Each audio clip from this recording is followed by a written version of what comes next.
Hello বন্ধুরা, তো সবাই কেমন আছো? আশা করি সবাই অনেক অনেক ভালো আছো। তো আজকে আমাদের বাসুদেবপুর গ্রাউন্ডে ফুটবল খেলা, তাই আমি সকাল সকাল চান করে বেরিয়ে পড়লাম।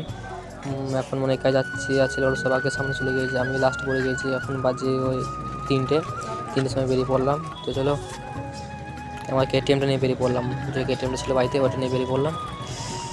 তো আমাদের বাসুদেবপুর যে গ্রাউন্ডটা, ফুটবল গ্রাউন্ড, সেখানে আমি চলে এসেছি আর খেলা চলছে। প্রায় আমি এসেছি দ্বিতীয় গ্রাউন্ডের দিকে। তো চলো ভেতরে গ্রাউন্ডের দিকে যাওয়া যাক। আর এগুলো হচ্ছে খেলার ট্রফিগুলো, দুটো আছে ফার্স্ট সেকেন্ড, আর ওর দিকে টাকা আছে। টাকাটা কালকে বলবো, কালকে ফাইনাল খেলা, তাই এখন কোয়ার্টারের খেলা চলছে এখনো। তো তোমরা দেখতে থাকো খেলাটা। আর এই যে টিমটা নেমেছে গ্রাউন্ডে, আর এদিকে যে টিমটা রেডি হচ্ছে, এই দুটো টিম মিলে সেমিফাইনাল খেলা হবে। তো চলো, এখন গোল দিতে পারলে ড্র, আর সেভ করে দিলেই যারা বসে আছে নীলগুলা, তারা জিতে যাবে। তো চলো, তো নীলগুলো জিতে গিয়েছে। তো এখন শুধু মুভি শটটা একটু দেখবো, যা হবে কালকে ফাইনাল খেলা দেখা যাবে। চলো।